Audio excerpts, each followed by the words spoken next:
안녕하세요. 사연에 빠지다의 DJ 민영입니다. 오늘도 두 가지 사연 준비되어 있는데요. 끝까지 함께 해주실 거죠? 그럼 구독과 좋아요 버튼 잊지 말아주시고 오늘의 사연도 바로 시작해 볼게요. 안녕하세요. 사연을 즐겨보고 있는 40대 여자입니다. 저는 나름대로 제가 결혼을 잘했다고 생각하고 있었는데 시누이 때문에 이번에 일이 제대로 생겨버렸네요.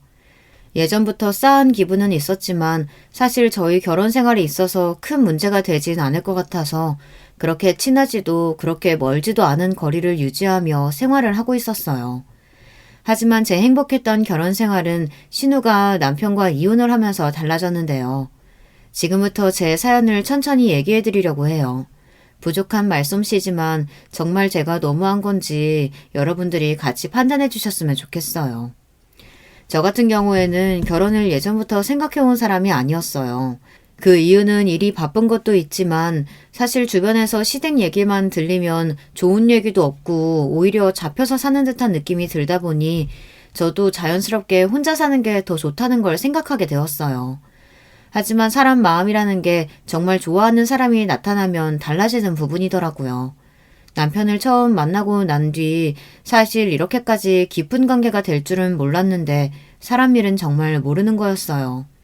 처음에 남편이 구애했을 때는 그래도 이런 착한 사람이 남자친구라면 저도 걱정하지 않고 연애를 즐길 수 있을 것 같아 시작했던 관계였어요.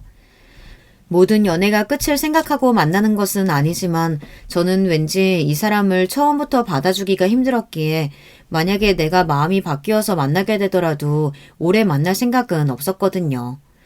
그냥 가볍게 만나보고 성격이 맞지 않으면 또 다른 상대를 찾아 연애를 하자는 생각이었는데요. 이 사람은 제 연애관을 바꿔준 사람이기도 했어요. 초반에 처음 만나게 된 계기는 제 친구의 남자친구분의 지인이셨거든요. 자연스럽게 몇 번 같이 함께하는 모임을 참여하면서 저도 모르게 끌렸던 것 같아요. 그렇게 지금의 남편과 그 당시 연애를 시작할 때는 앞서 말씀을 드렸다시피 처음부터 받아주기는 힘든 부분이 연애 생각에 대한 차이가 있었거든요. 남편은 연락을 중요시했고 저는 적당히 서로 일정 공유 정도였는데 나중에는 어쨌든 이 부분을 맞춰갈 수 있었어요. 무엇보다 이전의 연애 경험이 아픈 상처가 되다 보니 쉽게 시작하지 못했던 것도 있었는데요. 예전에 만났던 사람이 바람을 피면서 저에게 상처를 준 일이 있었기 때문에 사람을 다 믿지는 못하다 보니 그 당시에는 그런 생각을 했던 것 같아요. 하지만 이 모든 것을 내려놓고 연애를 시작해보니 제가 생각했던 것보다는 남편은 저에게 헌신적이고 로맨틱했어요. 그 당시에 저에게 불안을 느끼게 하지 않는 남자였고 본인의 생각을 이야기하면서도 사랑받고 있다는 것을 확인시켜주는 고마운 사람이었거든요. 그래서 연애를 하는 기간은 크게 다툼 없이 서로 잘 지냈던 것 같아요. 그리고 그 당시에 어렸던 시누이가 성인이 되고 자연스럽게 만남을 가지게 되었는데 시누를 처음 봤을 때 첫인상이 예쁘고 선하게 생긴 사람이었거든요. 여자인 제가 봐도 오밀조밀한 외모와 큰 키는 아니었지만 적당히 아담한 키를 가지고 있었고 또 딱 보기 좋은 몸매의 소유자라서 누가 봐도 인기가 좋겠구나 싶었어요. 성격도 시원시원하다 보니 저를 만났을 때도 편하게 잘 대해줬었는데요. 아무래도 시댁 식구다 보니 저는 편하게 대하기는 어려웠거든요. 그래서 적정선을 지키면서 신우와의 관계를 이어갔던 것 같아요. 시간이 흘러 5년 차쯤 되었을 때 남편이 정식으로 저한테 프로포즈를 하면서 자연스럽게 결혼하는 과정이 이어졌는데요. 제가 연애 때도 몇 번 시누이 남자친구가 바뀌는 건 알고 있었는데 딱히 제가 신경 쓸 부분이 아니라고 생각들어 크게 관심을 가지지 않는 부분이었거든요. 결혼하고 나서 자연스럽게 가족끼리 만나는 일이 늘어났지만 그래도 선을 지키면서 잘 지냈던 것 같아요. 거리도 있는 편이라 한 달에 한 번 만날까 말까 하다 보니 사실 결혼하고 나서도 시댁에 대한 불만은 없었어요. 아무튼 여기까지만 해도 사실 저의 결혼 생활에 문제가 전혀 없어 보이죠. 진짜 문제는 지금부터예요. 저랑 신우 사이는 돈독하진 않았지만 남편과 신우는 사이가 돈독한 편이었거든요. 보통 오빠 동생이라고 하면 앙숙인 경우가 많은데 나이 차이가 있어서 그런지 남편이 종종 잘 챙겨주는 것 같아 따로 터치를 하진 않았어요. 저희가 결혼하고 난 뒤에는 자연스럽게 신우도 남자친구를 만나면서 결혼까지 하게 되었는데요. 그래도 결혼하고 나서 자주 연락을 하기도 했고 신우의 축의금도 꽤 두둑하게 넣었어요. 이후에 잘 살 줄 알았던 신우가 3년도 되지 않아 이혼을 하게 되었는데 그 이유가 저에게는 정말 충격적일 수밖에 없었는데요. 사건은 6개월 전부터 시작이었는데 어느 날 저희 남편에게 서방님이 전화했더라고요. 그 내용은 신우가 저희 부부를 본다고 갔는데 연락이 되지 않는다며 걱정되는 마음에 전화를 준 것이었어요. 예, 형님, 잘 지내시죠? 요즘 혜지가 자주 가는 것 같은데 괜찮으세요? 오늘도 형님네 간다고 나갔는데 아직 연락이 없어서요. 제부. 안 그래도 왔다가 금방 나갔는데 연락 안 돼? 내가 한번 해볼게. 예, 부탁드려요. 오늘은 일찍 들어온다더니 아직 안 와서요. 출발한 지 얼마 안 돼서 내가 연락하라고 할게. 네, 감사합니다. 근데 거기서 저는 남편이 당연히 모른다고 할 줄 알았는데 왔다가 간지 얼마 안 되었다면서 자기가 전화를 해보겠다고 하더라고요. 그 말을 듣고 기가 찬 저는 왜 거짓말을 하냐고 물어보니 상황이 어떨지 모르니까 만났다고 이야기를 하는 게 맞는다는 거예요. 어떻게 보면 거짓말을 하는 것인데 당당하게 하는 모습을 보니 당황스럽기도 했어요.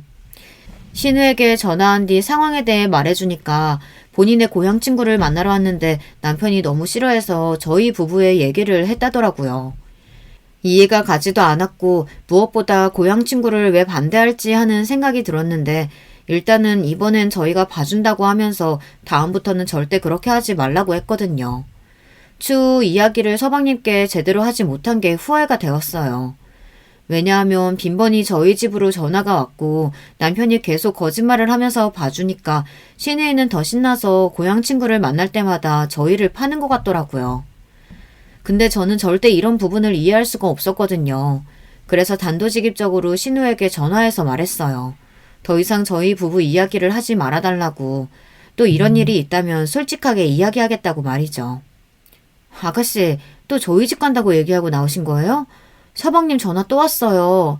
연락을 잘 해주시던지 왜 자꾸 저희 얘기해서 연락을 하게 하세요? 어머 언니, 그럴 수도 있지 왜 그렇게 까탈스럽게 굴어요? 제가 딴짓 하겠다는 것도 아니고 남편이 워낙 고지식해서 허락을 안 해주는데 이렇게라도 나와야 제가 숨통이 좀 트이죠.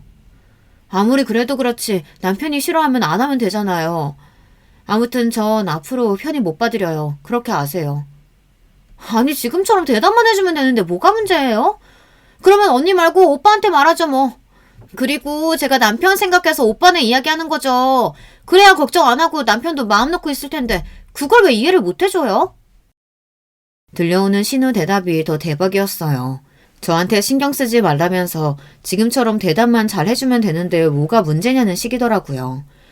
본인이 친구 만나는 것도 스트레스를 받아 하는데 그 사람을 생각하면서 저희 이야기를 하는 거라고 하니 저는 이해가 안 갔어요.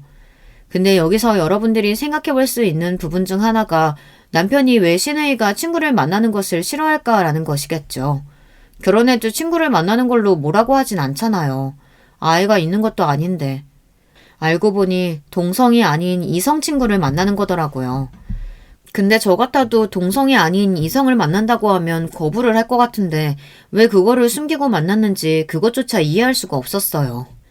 저도 이 문제를 바로 터뜨리고 싶었지만 사실 가정이 달린 문제라서 이야기하지 못했던 것도 있었는데 지금은 그때 일을 가장 후회하고 있는데요. 신우가 이런 부분만 빼면 사실 남편에게 너무 잘한다는 걸 알고 있었기 때문에 말하는 게 맞는지에 대해서 고민이 될 수밖에 없었어요. 결정적으로는 남편에게 맡기고 나서 나중에는 저희에게 피해가 오지 않도록 하라고 신신당부했는데요. 하지만 문제는 그 뒤로 얼마 지나지 않아서 일어나게 되었습니다. 가족끼리 모인 자리에서 서방님께서 저에게 직접적으로 물어보시더라고요. 근데 그 내용이 신우랑 같이 간 고깃집에 관해 이야기를 하며 맛이 좋았냐고 이야기하는 거예요.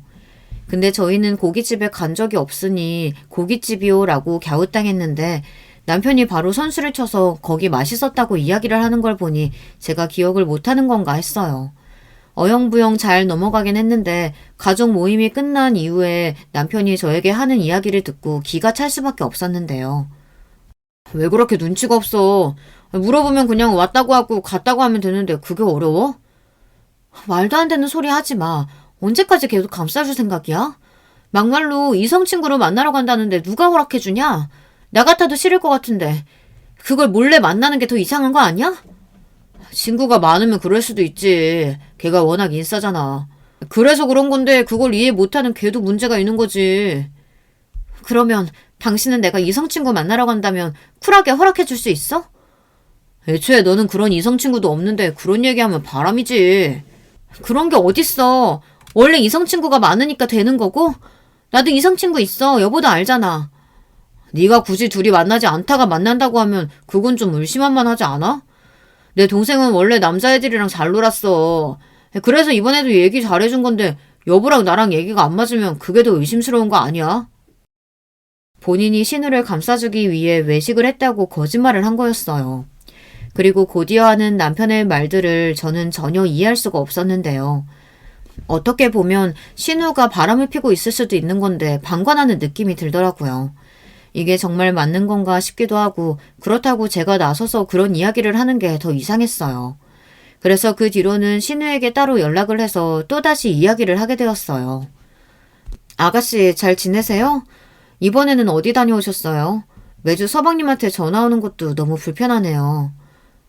어머 언니 오랜만이에요. 잘 쉬고 계시죠?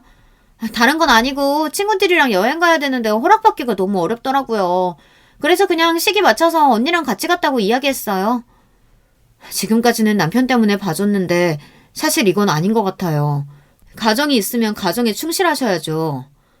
언니 지금 나한테 훈수 두는 거예요? 제가 뭘 못했다고 지금 전화해서 이렇게 얘기하시는지 이해가 안 가네요. 저 여행 갈 때 언니 오빠 얘기하는 거 말고는 잘못한 거 없어요. 막말로 제가 바람을 피는 것도 아니고 그냥 놀겠다는데 쫌생이처럼 구는 남편이 더 이상한 거 아닌가요? 언니도 아시겠지만 저 남편이랑 나이 차이 꽤 있잖아요. 그러면 젊은 와이프가 놀고 싶을 때 놀고 오라고 지원이라도 해줘야지. 그것도 못 해줄 망정 저한테 나가지 말라고만 한다니까요. 그건 당연히 남편 입장에서는 불안하기도 하고 게다가 이성을 만나러 간다 그러면 누가 허락을 해주겠어요. 저 같아도 싫을 것 같은데. 어쨌든 저는 충분히 이야기한 것 같아요. 그전에도 말씀드렸죠. 앞으로 저희 부부 핑계 대면서 나가지 않으셨으면 해요. 신우가 마지못해 알겠다고 이야기를 하긴 했지만 저한테만 안 하는 거지 남편에게는 꾸준히 하는 것 같더라고요. 그래서 남편에게도 너무 봐주면 안 된다고 이야기를 해두었는데 정신을 못 차리고 계속 받아주더라고요. 이대로 가다가 정말 큰일이 날 것 같았는데 그 뒤로는 잠잠한 편이기도 했고 저도 거의 포기 상태라서 더 이야기하진 않았는데 시부모님도 신우의 편을 들며 이야기를 해주더라고요. 그때부터 이상하다고 느꼈어야 하는데 제가 너무 늦게 알아차린 것 같아 후회가 되긴 해요. 하지만 결국에는 일이 한번 터지면서 이 사태에 대해 서방님이 알게 된 일이 있었어요. 저희 집에 갔다고 이야기를 했던 신우를 서방님이 직접 데리러 온 거였어요. 당황을 하긴 했지만 이미 일이 벌어진 거 어쩌겠어요. 그 뒤로 신우와 서방님한테 연락이 없었는데 그러다가 듣게 된 소식이 바로 이혼에 대한 이야기였거든요. 그동안 남편이 신우를 감싸면서 거짓말을 계속 받아줬잖아요. 그걸 알게 된 서방님이 신우가 이미 다른 남자와 바람이 나서 그런 거란 걸 알고 소송을 한 거더라고요. 그 결과 아무것도 받지 못하고 오히려 내쫓기는 신세로 집을 나왔다고 해요. 바람이 나서 헤어진 신우를 보면서 자업자득이라는 말밖에 생각이 안 나더라고요. 안타까운 일이긴 했지만 본인이 행했던 일이기도 하고 성인이 본인 앞가림은 알아서 해야 된다는 생각을 가지고 있었기 때문에 그 뒤로 그냥 안타깝다고만 생각하고 남편에게도 따로 언급을 하진 않았어요. 하지만 남편은 뭐가 그렇게 서운한 건지 저한테 신우가 어떻게 사는지 궁금하지도 않느냐면서 물어보더라고요. 그래서 굳이 제가 그 일을 궁금해할 필요도 없고 이혼을 잘했으면 된 거지 뭐가 문제냐면서 말을 했는데요. 남편 말로는 하나뿐인 동생이 갈 곳도 없이 집에서 쫓겨났는데 어떻게 새언니가 되어서 신우를 신경 안 쓸 수 있냐는 이야기를 했어요. 그래서 저도 다 큰 성인이 그것도 본인이 잘못해서 일어난 일인데 그것까지 우리 부부가 간섭할 일은 아니라고 말하니 기가 차다는 듯이 저에게만 뭐라고 하더라고요. 솔직히 그동안 신우가 했던 행동들을 보면 그럴만하다고 느껴질 수밖에 없었거든요. 남편은 저에게 냉정하다고 어떻게 그럴 수 있냐는 말뿐이었고 그렇다고 해서 저희가 도와줄 수 있는 건 없었어요. 그리고 다 큰 성인인데 그렇게까지 걱정해주는 게 말이 안 되거든요. 물론 가족이다 보니 신경이 쓰일 수는 있어요. 저도 만약에 제 동생이 그런다 그러면 걱정을 할 것 같은데, 근데 본인 잘못으로 이런 일이 생기게 되었고, 어떻게 헤쳐나갈지는 스스로 생각해야 하는 부분이잖아요. 게다가 이혼을 당한 사유가 바람이라고 하니 저에게는 더 좋지 않게 느껴졌던 것도 있어요. 어떻게 결혼을 하고 다른 사람을 생각할 수 있는지 여러분들은 이해가 가시나요? 저는 죽었다 깨나도 이 부분은 이해할 수가 없을 것 같아요. 싫으면 헤어지고 다른 사람을 만나면 되는 건데 왜 양다리를 걸치는 건지. 그게 심리에 대해서 이해할 수가 없었거든요. 그래서 그 일이 있고 난 후에는 신우이에게 더 정을 줄 수 없었던 것도 있었어요. 서방님이 불쌍하기도 하고 그렇게 노는 게 좋으면 사실 결혼을 안 하는 게 맞지 않나 싶더라고요. 어찌되었던 그런 일이 있고 난 뒤로는 전 딱히 신경 쓰지 않고 제 생활을 이어나갔어요. 물론 종종 신우도 만나면서 지내긴 했지만 항상 적당한 거리를 지켜가면서 지내고 있었거든요. 친하게는 아니지만 종종 영화도 보고 남편이랑 같이 밥을 먹다 보니 거리가 좁혀지긴 했는데요. 그래도 뭔가 불편한 마음이 사라지진 않더라고요. 시부모님도 신우가 그렇게 이혼을 당하고 난 뒤에 마음이 편하지 않으셨는지 가족 모임을 유도하셨어요. 저야 뭐 미리 말만 해주면 괜찮아서 한 달에 한 번 정도는 꼭 참석을 했던 것 같아요. 근데 또 혼자 지내는 모습을 보니까 남편 말대로 안쓰럽게 느껴지긴 했지만 그래도 본인이 한 잘못인 만큼 그 대가를 치르는 거라고 생각을 했거든요. 그 일이 있고 난 후 하루가 다르게 남편의 얼굴이 더 안 좋아지더라고요. 물어보면 동생 생각 때문에 요즘 복잡하다는 이야기를 하는데 저도 처음에는 친오빠기도 하고 두 사람의 사이가 가까워서 그랬을 수 있겠다 생각했는데 그게 정도가 조금 지나친 것 같았어요. 오히려 저희 가정보다 신우를 더 걱정하는 느낌이 들어 저는 기분이 좋진 않더라고요. 제가 결정적으로 터지게 되었던 이유 중 하나는 남편이 어느 순간부터 신우이에게 생활비를 보내고 있던 사실을 알게 됐어요. 신우는 결혼하면서 일을 그만두고 전업주부로 계속 생활을 해오다 보니 취업이 잘 안 되는 건 어느 정도 알고 있던 사실이었는데요. 다녀도 얼마 지나지 않아서 금방 나오는 모습을 몇 번 보긴 했는데 남편이 이렇게 챙겨주고 있는 줄은 몰랐어요. 여기서 여러분들이 의문을 가질 수 있는 부분 중 하나가 남편의 돈을 주는 거면 괜찮지 않냐고 생각하실 수 있는데요. 중요한 점은 그렇게 나가는 돈이 저희 공용 생활비에서 나간다는 것이에요. 물론 저도 개인적으로 남편이 쓰는 돈을 가지고 주는 거라면 딱히 신경을 쓰지 않겠지만 저희 생활비의 절반을 주고 있다는 것을 보고 그대로 신우에게 전화를 해 따지기 시작했어요. 아가씨, 저희 통장에서 매달 나가는 비용 저희 생활비인데 왜 계속 받고 계세요? 그거 오빠가 저 쓰라고 준 돈인데 생활비인 줄은 몰랐는데요? 그리고 언니가 무슨 상관이에요? 오빠가 저한테 돈을 보내주는 건데. 상관없진 않죠. 생활비에서 나가는 건데 그것도 공동으로 쓰는 통장에서 나가는 돈 모른 척하란 말이에요? 오빠가 써도 된다고 보낸 돈이라 저는 딱히 신경 안 쓰고 있었어요. 제가 오빠한테 받는 것까지 언니한테 다 보고해야 되고 그 출처를 알아야 되는 건 아니잖아요. 당돌하게 저를 당황시키는 신우의 말에 저는 더 이상 이야기를 할 수 없어 남편에게 바로 물어봤어요. 매달 당신 동생한테 나가는 돈 뭐야? 그게 봤어? 평소 내역도 안 보는 사람이 어떻게 그걸. 아무튼 여보도 알잖아. 걔 혼자 지내면서 힘든 거. 게다가 여자애 혼자서 얼마나 힘들겠어. 어느 정도 자리 잡을 때까지만 도와주려고 했어. 여보한테 말 안 한 건 미안한데 내가 나중에 정리되면 말하려고 했지.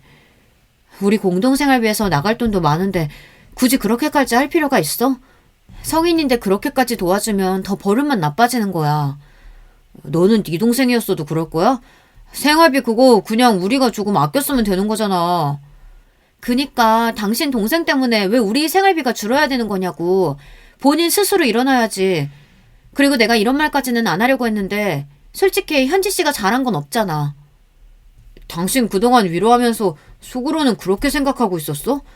진짜 소름 끼친다. 그렇게 걱정할 땐 언제고. 내가 틀린 말 한 것도 아니고 다음 달부터는 절대 이체하지 마. 내가 통장 매달 확인할 거니까. 남편은 저에게 어떻게 그럴 수 있냐며 매정하다는 이야기를 했고 사실 저희 생활비에서 나가는 게 아니라 개인적으로 줘야 하는 거라고 생각을 했거든요.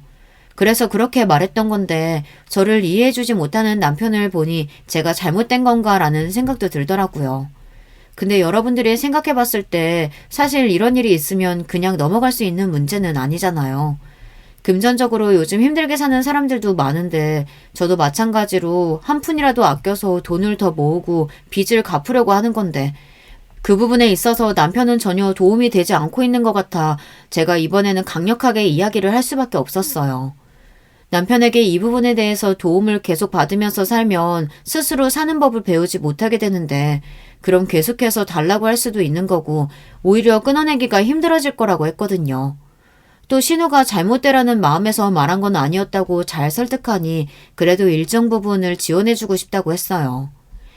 그래서 남편에게 개인 돈으로 도와주려고 이야기를 하니 그러면 본인은 뭘 먹고 다니냐면서 말을 하는 걸 보니 더 기가 찼던 것 같아요. 그렇게 도와주고 싶으면 본인 용돈을 아껴서 주는 게 맞지 않나요? 매달 나가는 돈만 해도 부담이 되는데 거기다가 생활비까지 보태주다니 저희의 상황에 대해서는 하나도 신경을 안 쓰는 것 같아 이야기를 하니 본인처럼 가정에 충실한 남자가 어딨냐고 이야기를 하더라고요. 충실한 건 충실한 거고 금전적인 권리에 있어서는 전적으로 저에게 맡기기로 했는데 이제 와서 이러니까 저는 난감할 수밖에 없었죠. 초반에는 다행히 제 말이 설득을 한 것 같았는데요. 간혹 본인의 용돈에서 보내는 것 같았는데 여기서 문제는 부족한 용돈을 저한테 생활비를 달라고 말을 하니 사실상 고쳐진 건 없는 것 같았어요. 아무래도 남편은 돈을 보내는 거에 있어 제가 차단하거나 그런 게 아니기 때문에 본인이 여유가 된다고 느껴지면 그때마다 보내는 것 같더라고요. 근데 생각했던 것보다 금액대도 커지고 뻔뻔해지는 태도에 저는 더 이상 참을 수 없어 시부모님을 찾아가게 되었는데요. 어머니, 아무리 생각해도 이건 제가 이해를 할 수가 없어요. 어떻게 다 큰 시누를 저희가 생활비까지 보태주면서 도와줘야 하죠? 예, 가족끼리 말을 그렇게 섭섭하게 하면 안 되지.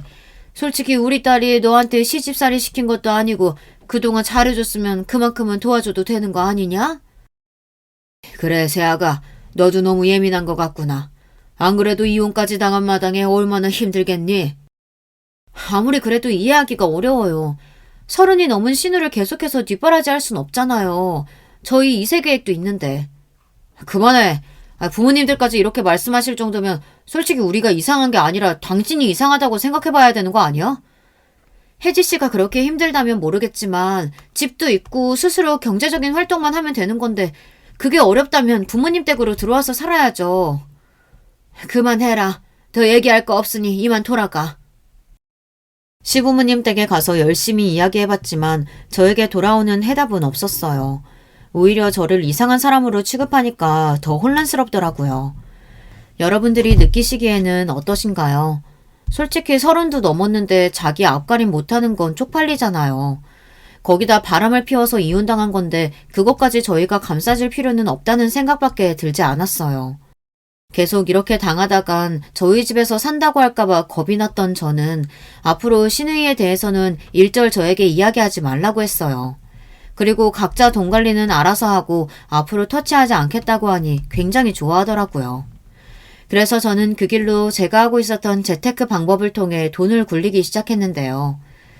사실 이전에는 남편이 제 벌이도 알고 어디에 나가는지 알다 보니 그런 걸 하기가 힘들었는데 지금은 오히려 제가 여유자금을 만들 정도로 재테크가 잘 되어서 차라리 제 돈을 지키자는 생각이었어요. 이때까지만 해도 서로 돈 관리를 하다 보니 제가 시누이한테 돈을 보내는 걸로 뭐라고 할 필요가 없고 무엇보다 남편도 편해 보여서 딱히 터치하지 않았어요. 그리고 결혼 생활이 있어서는 그것 말고는 문제가 되는 부분이 없었거든요. 그 이후로 돈을 구분해서 보다 보니까 나중에 필요해도 제가 안 주면 그만이라고 생각했는데요. 근데 제가 이렇게 생각하고 난 뒤에 이 결혼 생활이 맞나라는 생각이 처음으로 들었던 것 같아요. 남편과 다투는 일이 늘어나다 보니 서로 각방도 쓰게 되고 서로에게 관심이 없나 싶을 정도로 부부관계가 신경을 안 쓴다고 해서 좋아지진 않았어요. 오히려 돈을 구분해서 제가 신경을 안 쓰면 되는 건 줄 알았지만 그건 오히려 남편에게 자유를 만들어준 것과 다름이 없었어요. 저의 결혼 생활이 깨지기 시작하면서 이대로 사는 게 의미가 있나 싶었는데 사건은 그때 한 번 더 터지더라고요. 남편이랑 오래 살다 보니 저희도 자연스럽게 2세에 대한 계획을 하는데 남편이 이상하게 저희는 딩크족이 낫지 않냐는 이야기를 하더라고요.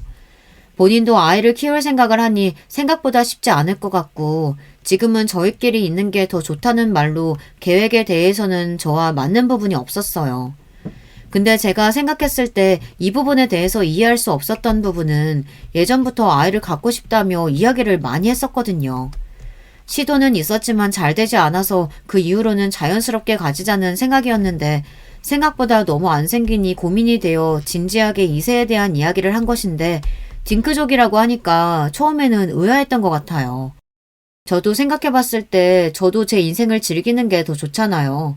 그래서 그때 이야기를 하고 이후에 신경을 안 쓰니까 부담이 없어서 그런지 생각보다 편하더라고요. 그동안 있었던 의무적인 관계도 없으니 서로 편하고 뭔가 각자의 생활에 더 익숙해진 느낌이 들어 남편이랑 뭔가 서먹해지는 느낌도 들더라고요. 서로에게 터치가 없으니까 편안한 것 같지만 어색한 느낌이었어요. 근데 저희 부부가 이렇게 살면 안 될 것 같아 제 나름대로 노력을 좀 해봤는데요. 아무리 신우 때문에 트러블이 있다고 해도 저희가 서로를 싫어하는 건 아니잖아요.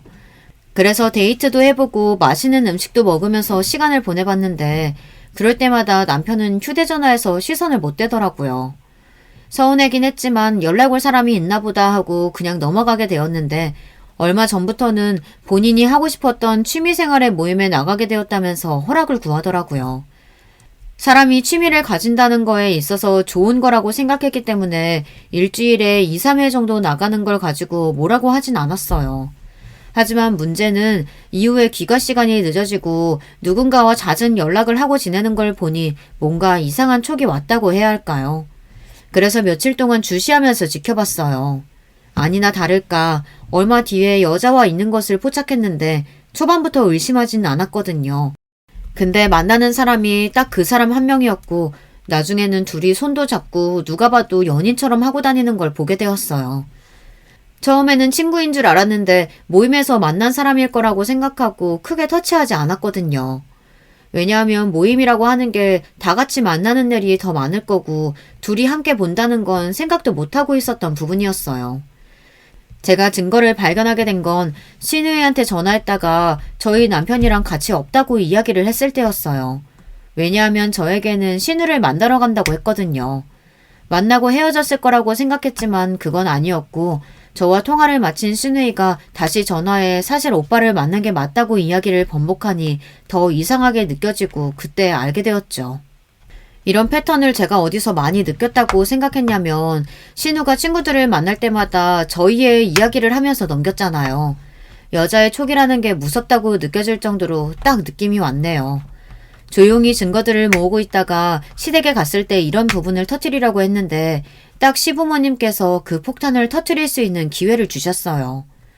초반에는 저도 모른 척하면서 시댁을 가는 게 힘들긴 했는데 그래도 지금 당장 터뜨린다고 해서 도움이 될 게 없었기 때문에 사진이나 블랙박스 등을 확보해두고 변호사를 만나 준비를 하고 있었어요. 평소처럼 시댁에 가서 대화를 나누며 저녁을 먹는데 그때 어머니께서 이런 말씀을 하시더라고요. 너희 집 얼마 정도 하지? 요즘 시세로 따지면 전보다 많이 오르지 않았니? 네, 어머님. 지금은 그냥 두고 나중에 좀 더 오르면 처분할까 해요. 그럼 시세가 높은 만큼 대출도 잘 나오겠네? 아무래도 그렇겠죠. 저희가 담보대출 받을 만한 일은 없잖아요. 아직까지 그런 일은 없어서 금리도 높은데 급하게 현금이 있어야 하는 일도 없고 하니까 그냥 둘 생각이에요. 요즘 해지가 힘들어서 집을 나와야 할 것 같은데 너희 부부가 조금 도와줄 수 없겠니? 그 집 담보대출 정도면 집 구해줄 수 있을 것 같은데 아파트 한 채라도 가지고 있어야 사람이 든든하지. 아무리 그래도 그건 안 되죠. 어머니 잘 가지고 있던 집을 왜 나와요? 아니 그게 얼마 전에 전세 사기를 당했다지 뭐니. 그거 혜지 씨 명의로 된 집이라고 들었는데 전세라뇨? 아니 그게 뭐가 중요하니? 지금 혜지가 밖에 나앉게 생겼는데 지금 너는 여기서 전세냐 매매냐 그게 더 중요한 거야? 그런 의미로 말하는 게 아니라 전 전에 들었을 때 혜지 씨가 집이 있다고 해서 말씀드리는 거잖아요. 어찌됐든 일이 그렇게 됐으니까 너희가 돈 좀 해줘야겠다. 난 늙어서 네 시아버지랑 집 한 채는 유지하고 있어야 하지 않니? 그럼 혜지 씨가 어머님 댁으로 들어가면 되겠네요. 저희는 절대 못 해드려요. 제가 거절의 의사를 표현하자 어머니께서는 그대로 제 뺨을 내리쳤어요. 순식간에 일어난 일이라서 어버버하고 있었는데 곧이어 시어머니가 이런 이야기를 하시더라고요. 너는 예전부터 혜지한테 뭐 해주라고 하면 그렇게 싫어하더니 가족이 네 남편뿐이라고 생각하는 거야? 우리 혜지는 가족처럼 생각해 본 적도 없니? 아휴, 정말 실망이구나. 그것도 담보대출 안 갚아준다는 것도 아니고 좀 받아주면 어디가 덧나? 뭐 하시는 거예요, 지금? 이렇게 저한테 손 찍어 마셔도 되는 거예요? 어머니 그만하세요. 이게 무슨 짓이야. 야, 그리고 너는 엄마가 해달라고 하면 할 것이지 왜 일을 크게 만들어? 네 탓이잖아. 우리 엄마 혈압도 있는데 쓰러지면 네가 책임질 거야? 야, 그렇게 돈독한 너희 가족 사이 너네끼리 하고 이혼 준비나 해. 너 얼마 전부터 모임 나간다더니 그거 다 바람 피우는 거더라? 내가 모를 줄 알았어? 너 블랙박스부터 시작해서 모아둔 게 한둘이 아니야. 그리고 너 신우랑 똑같이 서로 만난다고 말 맞추더라? 어이가 없어서. 지금 당장 내 집에서 나가고 앞으로 볼 일 없으니까 변호사 통해서 연락해. 예, 그게 무슨 말이야? 나가야 할 사람은 너지. 그 집은 내 아들 명인데 어디서 그 집 주인 행세야?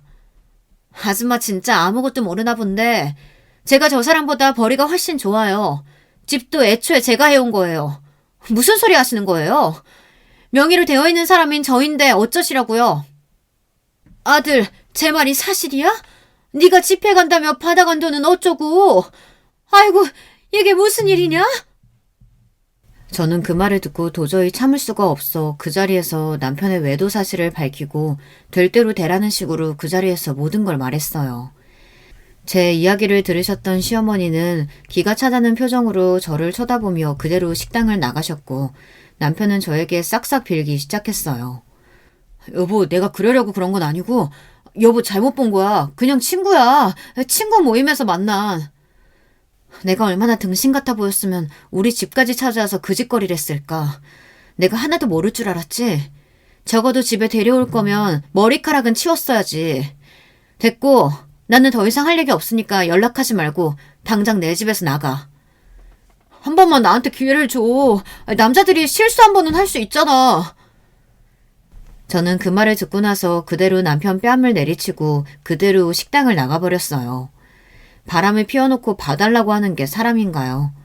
또 저 말이 더 싫었던 이유가 제가 결혼하기 전에 만났던 사람도 딱 저렇게 이야기를 했었거든요. 본인은 잘못이 없는 것처럼 또 실수인 것처럼 이야기를 하며 한 번만 봐달라고 하니 더 어처구니가 없었어요. 남편이 저렇게 이야기할 줄은 몰랐는데 나중에는 인정하지 않고 제가 알고 있는 사실이 아니라는 말만 하니 답답했어요. 그 뒤로는 시어머니부터 시작해서 시아버지, 신우까지 번갈아가며 저에게 전화를 하는데 전화기가 그야말로 불통이 나더라고요. 이런 사실을 친정어머니께 말씀드려야 하는 게 힘들었지만 연락을 드려 사태에 관해 설명해드렸어요. 사실 저희 부모님께서는 제가 남편에 대해 이야기했을 때 신우를 감싸는 부분이 있었는데요. 가족이다 보니 그럴 수 있다는 말만 하셨는데 이번에는 화가 정말 많이 나신 것 같더라고요. 그래서 제가 가지고 있는 집도 처분해버리고 본가로 들어오라고 연락하셨어요.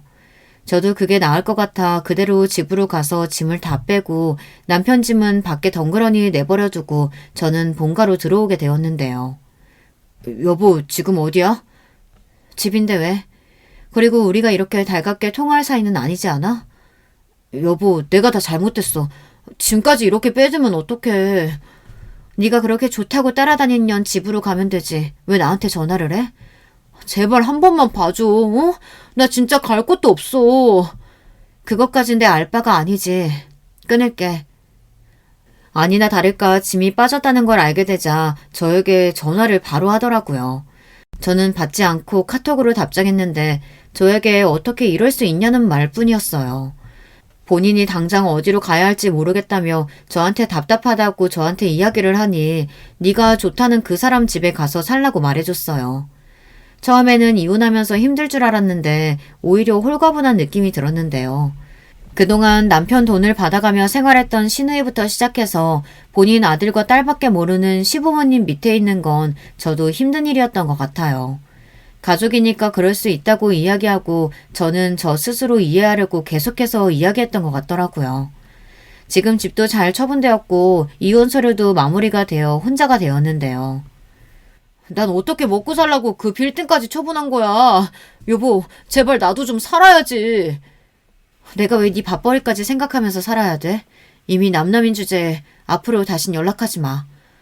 진짜 이러다가 우리 가족 망할 수도 있어. 제발 여보, 그동안 살았던 정이 있지.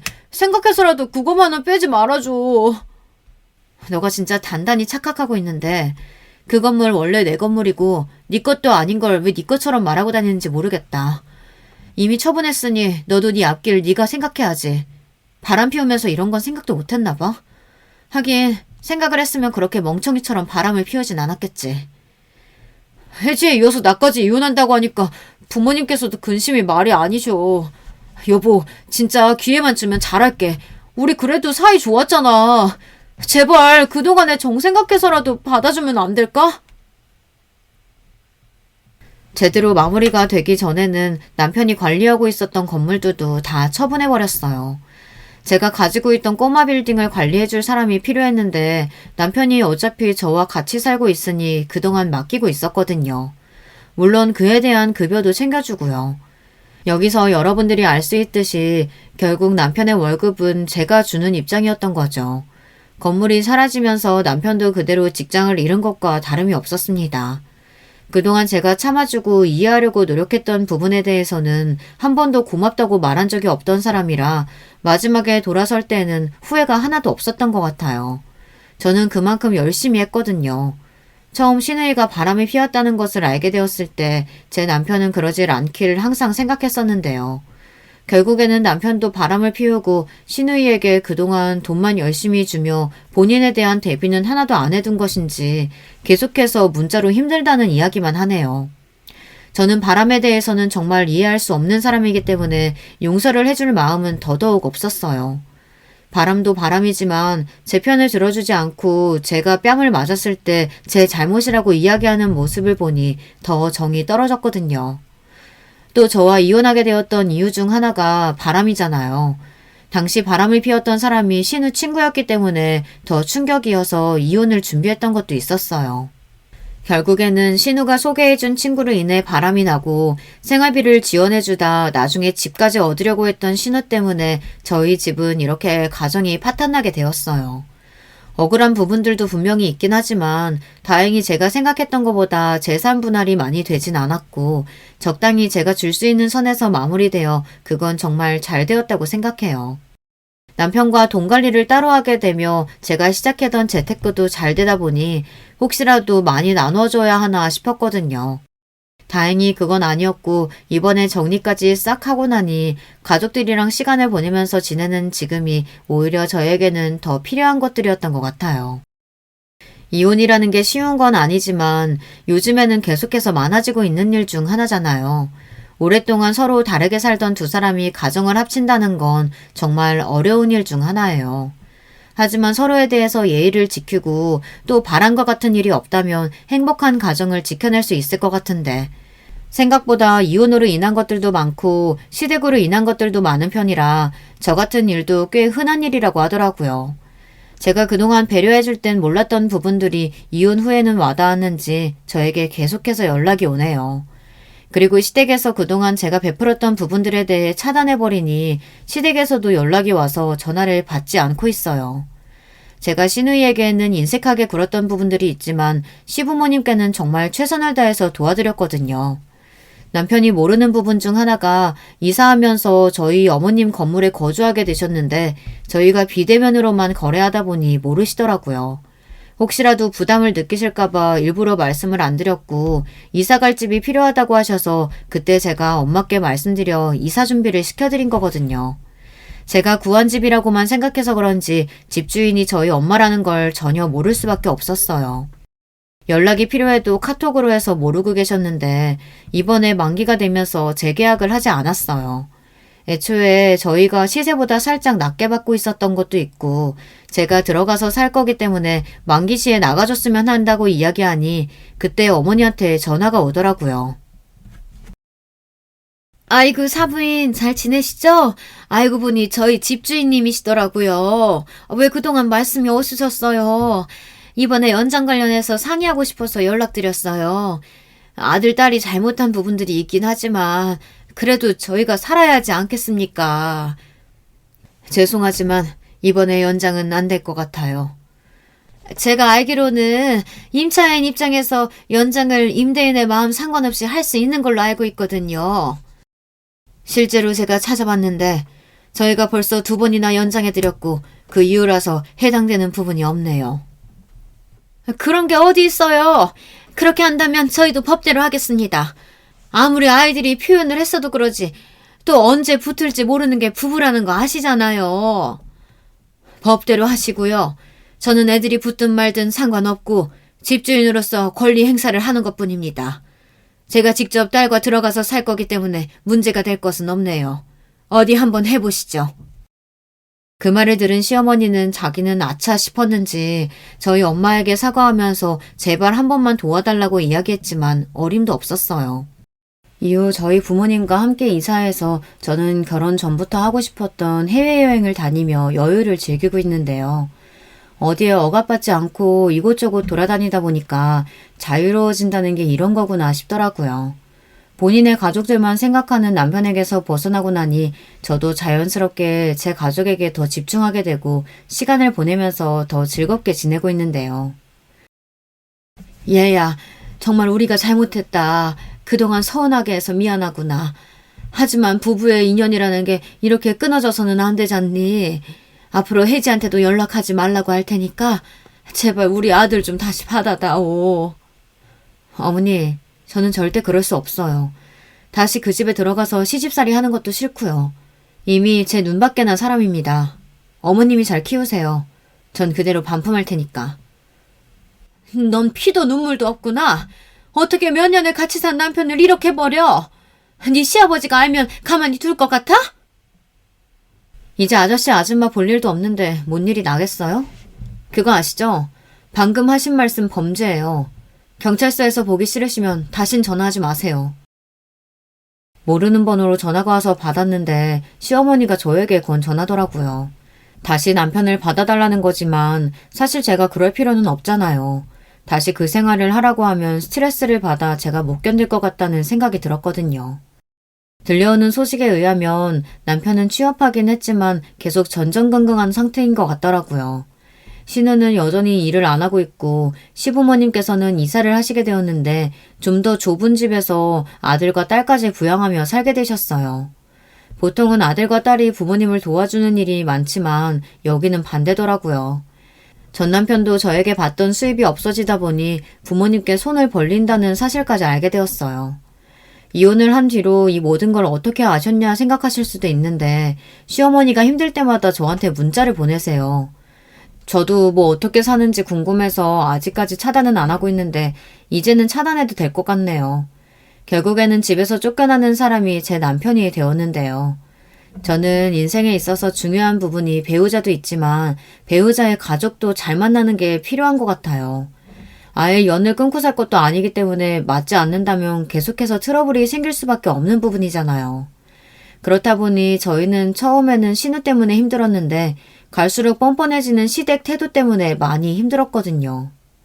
요즘에는 한번 갔다 돌아오는 게 문제가 되지 않는다면서 주변에서 자꾸 소개팅 이야기를 하는데 저는 아직 제 인생을 즐기고 싶은 마음에 당분간은 연애 생각도 없어졌네요. 한편으로는 이런 생각도 해요. 제가 남편과 결혼하지 않았다면 굳이 그렇게 경제적으로 혹은 심리적으로 손해를 보지 않으면서 살 수 있지 않았을까 싶기도 하고요. 또 저희가 다행히 아이가 없는 편이라 빨리 끝나긴 했는데 아이가 있으신 분들은 시간도 오래 걸리다 보니 고민하시는 분들이 더 많은 것 같아요. 이야기해드리고 싶은 부분은 이혼을 결심하셨다면 최대한 빨리 하시는 게 좋고 아이들이 있다고 한들 좋은 아빠가 될 수 있을지는 꼭 생각해 보셨으면 좋겠어요.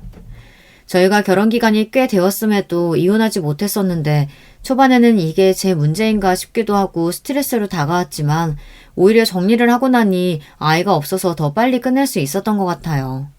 저도 아이가 있었다면 생각이 조금이라도 달라지지 않았을까 싶기도 해요. 이혼 이후에 시댁으로부터 벗어나고 나니까 마음도 편해진 것도 있지만 한때 정말 사랑했던 사람과 이렇게 이별한다는 게 마음처럼 쉽지 않은 일이었어요. 괜찮다고 생각해도 뭔가 허전한 건 있더라고요. 어떻게 보면 바람의 증거를 모아두고 난 뒤에도 제가 바로 추진하지 않았던 건 그 사람을 그만큼 사랑했고 제 편을 들어줬으면 하는 마음이었을 거예요. 하지만 남편은 그동안 제게 한 번도 제 편을 들어주지 않았고 연애 시절에 그 다정했던 모습이 그리웠고 또 어쩌다 이렇게 변했나 싶을 정도로 사람이 달라지니까 사람이 제일 무섭다는 말이 어떤 말인지 알 수 있을 것 같았어요. 여러분, 두 번째 사연 시작하기 전에 좋아요, 구독 꼭 눌러주실 거죠? 그럼 두 번째 사연 바로 시작합니다. 어디에 말도 못하고 마음에만 두고 있다가 익명을 빌려 사연을 보냅니다. 망각은 신이 인간에게 준 선물이라던데 제게는 아직 그 선물이 도착하지 않았나 봐요. 지금은 전 남편과 이혼한 상태지만 이맘때쯤이면 가끔 그때 생각이 납니다. 이혼해서 전 남편이지만 편하게 남편이라고 말할게요. 제가 8살 때 아빠가 돌아가시고 그때부터 엄마는 건물 청소 일을 하시면서 혼자 저를 키우셨습니다. 엄마가 하시던 건물 청소 일은 솔직히 그렇게 벌이가 좋은 직업이 아니었어요. 그래서 어린 시절 내내 저희 집은 형편이 좋지 않았습니다. 그때나 지금이나 여자 혼자서 애를 키운다는 건 참 어려운 일이죠. 하지만 철없던 저는 어릴 때 청소일 하시는 엄마가 참 많이 부끄러웠습니다. 그래서 저는 초등학생 때 학교에서 부모님 직업을 적어오라던 종이에 엄마의 직업을 다른 걸로 바꿔서 적기도 했었어요. 그 후 학부모 상담 때에 담임 선생님과 이야기를 하고 오신 어머니가 제가 부모님 직업을 다르게 적어냈다는 걸 알게 되시고 나서 제게 하셨던 말이 아직도 생각나네요. 엄마가 다른 엄마들처럼 멋진 직업이 아니어서 미안해. 그때만 생각하면 엄마에게 너무 죄송한 마음뿐이에요. 만약 제가 그때로 돌아갈 수 있다면 절대 그렇게 적지 않을 거예요. 오히려 청소하는 엄마가 자랑스럽다고 말해드리고 언제나 감사하고 있다고 안아드리고 싶어요. 기억을 더듬어 보면 엄마는 홀로 밤낮 없이 일하셨어요. 매일 새벽에 나가셔서 하루 종일 청소하고 들어오시고 부르튼 손으로 여기저기 파스를 붙이시던 엄마의 모습이 지금도 눈앞에 생생하네요. 미진아, 너 저번에 문제집 사야 한다고 했지? 이걸로 문제집 사고 남은 돈으로 친구들이랑 맛있는 거 사 먹어. 힘들게 번 돈을 손에 쥐어주시면서 문제집도 사고 친구들이랑 맛있는 것도 사 먹으라던 엄마의 말을 들으면서 저는 다짐했습니다. 꼭 성공해서 엄마 호강시켜드리고 행복하게 같이 살 거라고요. 엄마에게 보답하겠다고 마음먹은 날부터 저는 매일 밤을 새가면서 열심히 공부했습니다. 그때 처음으로 공부하다가 코피도 쏟아봤네요. 그동안 엄마는 건물 청소일 하시던 경험을 살려 작은 청소업체를 하나 차리시게 됐습니다. 겨우 구멍가게 수준이었지만 덕분에 돈에 쪼들리던 우리 가정 형편도 숨이 좀 트였었죠. 그렇게 시간이 흘러서 저는 수능시험을 보게 됐습니다. 밤새면서 공부했던 노력이 헛되지 않았던지 그때 점수가 정말 잘 나왔어요. 그 덕에 저는 말만 하면 누구나 다 아는 좋은 대학교에 입학하게 됐습니다. 그날 대학교에 합격한 걸 확인하고 저랑 엄마랑 서로 부둥켜 안고 얼마나 울었는지 몰라요. 저는 원하던 대학교에 원하는 과에 들어가서 꿈같은 대학 생활을 시작했습니다. 대학 생활은 그동안 힘들었던 걸 다 보상받는 기분이 들 정도로 행복했습니다. 열심히 공부한 덕분에 장학금도 받았고 졸업에 맞춰 대기업의 스카우트 제의까지 받아 바로 취직에 성공했습니다. 그때까지도 엄마는 청소업체를 운영하고 계셨어요. 엄마, 나 이제 회사 다니기 시작하면 돈 벌잖아. 그럼 엄마 청소일 그만하고 쉬었으면 좋겠어. 그동안 엄마 너무 고생했잖아. 아니야, 엄마 아직 건강해. 걱정 마. 그리고 좀 더 벌어뒀다가 우리 딸 결혼할 때 보태주고 싶어.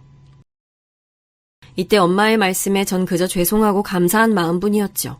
그리고 대학교 졸업식 이후 저는 바로 회사에 입사해서 거의 쉴 틈 없이 바쁘게 직장 생활을 이어나갔습니다. 대학 생활도 바빴었지만 직장 생활은 그에 비할 수 없을 정도로 빠르게 돌아가고 바쁜 일의 연속이었어요. 그때 회사에서 남편을 처음 만났습니다. 입사 후 6개월 정도 지났을 때 저는 직속 상사가 주관하는 커다란 프로젝트에 참여하게 됐어요. 드디어 큰 건을 맡아보는구나 생각하니 가슴이 두근거리더라고요. 근데 워낙에 큰 프로젝트였던 터라 다른 팀이랑 협업해 진행하기로 했었는데요. 남편은 협업하기로 했던 팀의 신입이었습니다. 회사 신입 시절 남편은 선이 굵고 참 남자답게 생긴 사람이었어요. 처음엔 그 외모에 눈길이 갔어요.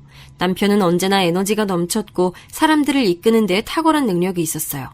한 번은 프로젝트 때문에 며칠 내내 이어서 야근을 한 적이 있었는데요.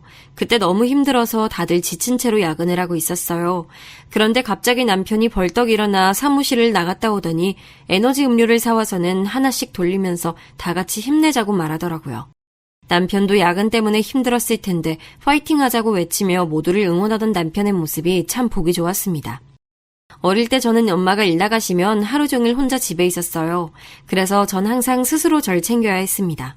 그러다 누군가 이렇게 챙겨주니 그게 그렇게 새롭고 기분이 좋았던 것 같아요. 그래서 저도 남편을 챙겨주고 싶어졌습니다. 저는 회사에서 남편이 야근하고 있으면 야근을 자처해서 같이 도와주곤 했습니다. 처음엔 괜히 오지랖 부리는 건가 생각이 들어 민망하고 어색하기도 했지만 남편이 고맙다고 하면 그 마음도 사라지더라고요. 그렇게 같이 야근하는 날이 많아지면서 저와 남편은 점점 더 가까워졌죠. 이후 그동안의 노력이 결실을 맺어 참여했던 큰 프로젝트를 성공적으로 끝내게 됐어요. 이때 프로젝트가 끝난 후 남편이 제게 그동안 같이 야근해줘서 고맙다고 하더라고요.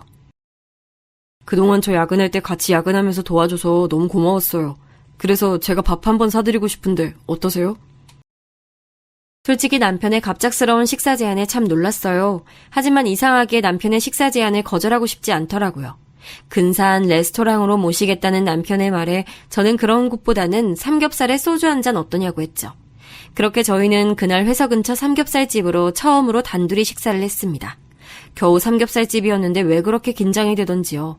그리고 삼겹살집에서 전 남편에게 진지하게 만나보고 싶다는 고백을 받았습니다. 근데 저는 그 순간 고민이 생겼어요. 사실 저는 남편이 첫 연애이자 마지막 연애였어요.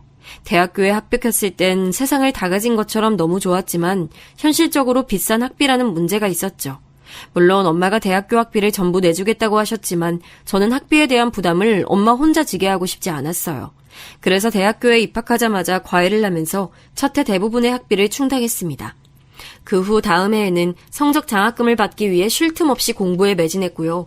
정말 힘들었지만 그 어떤 것도 놓치지 않기 위해 공부에 매진하고 과제에 치이다 보니 연애할 시간이 단 1초도 없었어요. 그래서 저는 대학교에 꽃이라던 연애를 한 번도 못 해봤습니다.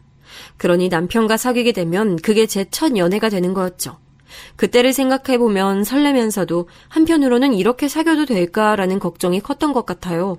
하지만 그런 걱정 사이에서 저는 그동안 남편과 같이 일하면서 저도 모르는 새에 좋아하는 마음이 생겨 있었던 걸 깨달았어요. 그래서 며칠 고민하다가 남편의 고백을 받았습니다. 저와 남편은 2년 정도 회사 사내 커플로 교제했어요. 그러다 남편에게 정식으로 프로포즈 받았고 결혼하기로 약속했습니다. 그때가 딱 2주년 기념일이었네요. 그런데 이때 저는 행복하고 기분 좋으면서도 한편으로는 마음이 무거웠어요. 남편과 사귀던 당시 이야기하던 중에 자연스럽게 서로의 집안 사정에 대해 이야기하게 됐는데요. 그때 남편이 꽤 부유한 집의 외아들인 걸 알게 됐어요. 남편의 어머니는 가정주부시고 아버님은 남편이 어렸을 때부터 사업을 하셨는데 지금도 잘 되고 있는 중이라는 것도요. 저는 연애 초반에 결혼에 대한 생각이 거의 없었기 때문에 제 집안 사정까지 다 말할 필요는 없다고 생각했습니다. 그래서 남편이 자기 집에 대한 얘기를 해도 제 얘기는 하지 않았어요. 하지만 결혼 약속까지 했는데 집안 사정을 말하지 않을 순 없잖아요. 그래서 저는 남편에게 프로포즈 받은 날 잠깐 고민하다가 제 집안 사정에 대해 전부 말했습니다. 솔직히 너희 집과 우리 집 차이가 이만큼이나 나는데 그래도 괜찮겠냐는 마음도 섞여 있었어요. 남편은 제가 이야기하는 동안 묵묵히 듣고만 있다가 제가 말을 끝내니 절 꼭 안아주더라고요. 자기 얘기 들어보니 어머니가 정말 대단하신 분 같아. 홀로 많이 힘드셨을 텐데 진짜 멋지시다. 그렇게 말해줘서 고마워, 자기야. 근데 자기랑 우리 집 차이가 좀 많이 나는 것 같아서 아무래도 자기 부모님이 우리 결혼을 허락하실 것 같진 않아. 그게 무슨 말이야. 우리 부모님 그런 분들 아니야. 내가 잘 말씀드릴 테니까 걱정 마. 그때 남편이 하는 말을 듣고 참 안심했던 게 생각나네요. 지금 생각해보면 결혼 전 남편의 말들은 전부 다 가식이었는데 말이죠.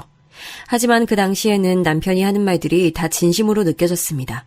저는 그렇게 말해주는 남편이 너무 고마워서 이 사람과 결혼하면 정말 잘해야지 생각했어요.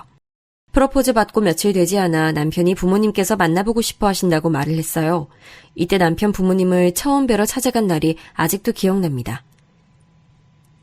어서 와요. 우리 아들한테 얘기 많이 들었어요. 같은 회사에서 일 잘하고 착하고 예쁜 아가씨 있다고 해서 얼마나 만나보고 싶었는지 몰라요. 우리 아들이 공부만 하다가 회사 들어가서 여자라곤 통 만나지도 않고 결혼도 못할 줄 알았는데 이렇게 참한 아가씨를 데려올 줄은 몰랐어. 제가 그날 정말 긴장을 많이 했었는데요. 시부모님께서 반겨주시니 긴장도 풀리고 어찌나 마음이 안심되던지요. 처음엔 분위기가 정말 좋았어요. 그런데 부모님은 뭐 하시냐는 질문 이후로 분위기가 완전 달라졌습니다.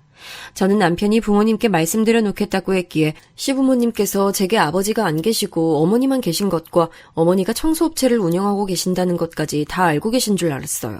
근데 놀랍게도 시부모님은 제 집안 사정에 대해서 아무것도 모르고 계셨어요. 저는 당황했지만 시부모님의 물음에 차분하게 전부 다 대답해드렸습니다. 제 얘기를 듣고 시부모님은 표정이 좋지 않아지셨어요. 남편 얘기를 듣고 제게 기대가 크셨던 것 같은데 얘기를 들어보니 기대에 차지 않아 탐탁지 않으셨던 거겠죠. 그 후 무슨 얘기를 해도 어색한 분위기만 이어지다가 결국 그렇게 시부모님과의 첫 인사를 마쳤네요. 저는 남편이 절 데려다 주겠다고 시부모님 집에서 같이 나왔을 때 궁금해서 물어봤습니다. 자기야, 자기 부모님께 우리 부모님에 대한 거 말씀 안 드렸어? 저번에 자기가 말씀드린다고 했었잖아. 아, 그게 회사 일이 바빠서 말씀드린다는 걸 내가 깜빡 잊었네. 바빴어도 그렇지 그렇게 중요한 걸 까먹으면 어떡해. 자기 부모님 표정 안 좋아지시던 거 못 봤어? 내가 미안해.